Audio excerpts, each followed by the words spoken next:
صدر عارف الوی یہ امید تو دلا رہے ہیں کہ مسلم لیگ نون کے بااثر رہنما اور وزیر خزانہ اسحاق ڈار کے ساتھ ان کی ہوئی ملاقاتوں میں کئی ایسی راہ ڈھونڈنے کی کوشش کر رہے ہیں جو ملک میں سیاسی استحکام کا ماحول اجاگر کرنے میں مددگار ثابت ہو۔ سوال اس کے باوجود یہ اٹھانا لازمی ہے کہ سیاسی استحکام کی کلید ان دنوں کس سیاسی رہنما کے ہاتھ میں ہے۔ منطقی انداز میں مذکورہ سوال کا جواب ڈھونڈتے ہوئے میں یہ اعتراف کرنے کو مجبور محسوس کر رہا ہوں کہ یہ کلید فقط عمران خان صاحب کے اجارہ میں ہے۔ وہ چوروں اور لٹیروں کے ساتھ ہاتھ ملانے کو بھی آمادہ نہیں۔ فوری انتخابات ان کے لیے اب نہیں تو کبھی نہیں کی صورت اختیار کر چکے ہیں۔ اسی باعث بضد ہیں کہ وفاقی حکومت اگر قومی اسمبلی کی تحلیل کے ذریعے ان کی امید نہیں دلا رہی تو پنجاب اور خیبر پختونخوا کی اسمبلیاں رواں ماہ کے اختتام میں تحلیل کر دی جائیں۔ پنجاب کے وزیر اعلیٰ چودھری پرویز الہی تاہم پنجاب اسمبلی کی تحلیل کو فی الوقت تیار نہیں۔ ٹی وی انٹرویوز میں اصرار کرتے سنائی دیے کہ اگلے برس کے مارچ تک انتظار کر لیا جائے تاکہ ترقیاتی کاموں کی تکمیل کی بدولت پاکستان تحریک انصاف اور اس کی اتحادی جماعت مسلم لیگ کاف کے اراکین صوبائی اسمبلی اپنے حلقوں میں ناقابل شکست بن سکیں۔ مارچ تک اپنا عہدہ برقرار رکھنے کی خواہش کا اظہار انہوں نے بدھ کے روز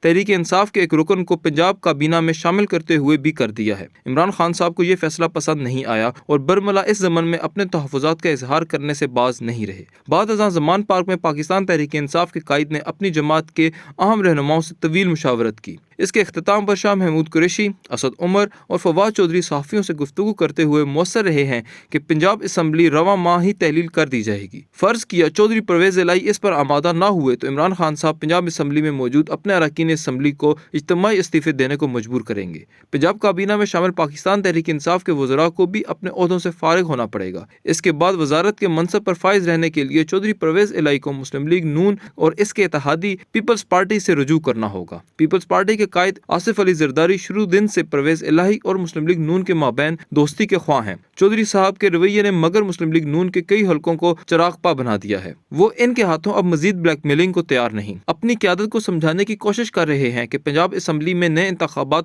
ہو بھی گئے تو قیامت نہیں آ جائے گی۔ یہ تصور محض خام خیالی ہے کہ پنجاب میں نئے انتخابات تحریک انصاف کو بھاری بھرکم اکثریت فراہم کریں گے۔ یوں پاکستان تحریک انصاف آئندہ برسوں تک پاکستان کے آبادی کے اعتبار سے سب سے بڑے صوبے میں وہی حیثیت اختیار کر لے گی جو 1988 سے 1999 اور بعد ازاں 2008 سے 2018 تک مسلم لیگ نون کو میسر رہی ہے۔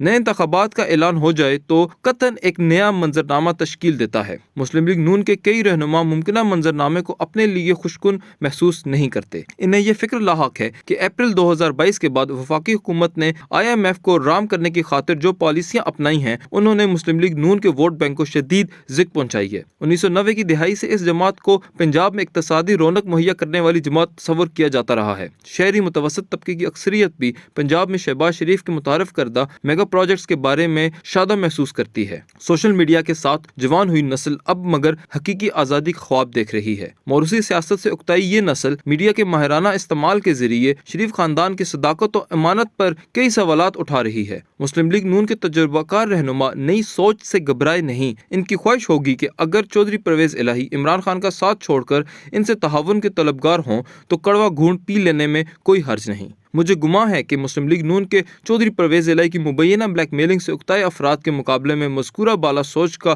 حامل گروہ بالآخر اپنی بات منوا سکتا ہے۔ عمران خان صاحب مگر چودھری پرویز الہی کو پنجاب اسمبلی تحلیل کرنے کے لیے آمادہ نہ کر پائے تو مزید غضبناک ہو جائیں گے۔ خیبر پختونخوا میں اس کے بعد ہر صورت وہاں کی اسمبلی کی تحلیل پر ڈٹ جائیں گے۔ یوں اگلے برس کے مارچ تک کم از کم ہمارے ایک صوبے میں نئے انتخابات کو یقینی بنا سکتے ہیں۔ یوں سیاسی بحران گمبھیر تر ہو جائے گا۔ مذکورہ بحران کے ہوتے ہوئے وفاقی حکومت کو عالمی معیشت کے نگہبان اداروں کے ساتھ طویل المدت تعاون کے معاہدے کرنے میں شدید دشواریوں کا سامنا کرنا پڑے گا۔ معاشی عدم استحکام اپنی جگہ برقرار رہے گا، وہ بلکہ مزید شدت بھی اختیار کر سکتا ہے۔ اس کے نتیجے میں IMF کو رام کرنا دشوار تر ہونا شروع ہو جائے گا۔ صدر عارف الوی کی وساطت سے عمران خان صاحب کو لہٰذا فوری انتخابات کے بجائے مزید کچھ ماہ تک انتظار کرنے کے لیے قائل کرنا اسحاق ڈار صاحب کے لیے ممکن نظر نہیں آ رہا۔ اب نہیں تو کبھی نہیں والی ضد کے ساتھ عمران خان صاحب مزید لچک دکھانے کو آمادہ نہیں ہوں گے۔ انہوں نے لچک نہ دکھائی تو PDM میں شامل جماعتوں کے رہنما بھی اپنی بات پر ڈٹ جائیں گے۔ دونوں فریقین کا اپنے اپنے موقف پر ڈٹ جانا سیاسی خلفشار کو سنگین تر بنائے گا۔ ہماری سیاست کے دائمی ادارے یقینی نظر آتی خلفشار کی بابت نیوٹرل رہ نہیں سکتے۔ بالآخر انہیں کوئی نہ کوئی کردار ادا کرنا ہوگا جو بالآخر اپنے اپنے موقف پر ڈٹے فریقین کو سیاسی اعتبار سے اجتماعی نقصان پہنچائے گا۔ اس پہلو کی جانب مگر روایتی اور سوشل میڈیا توجہ دیتا نظر نہیں آ رہا۔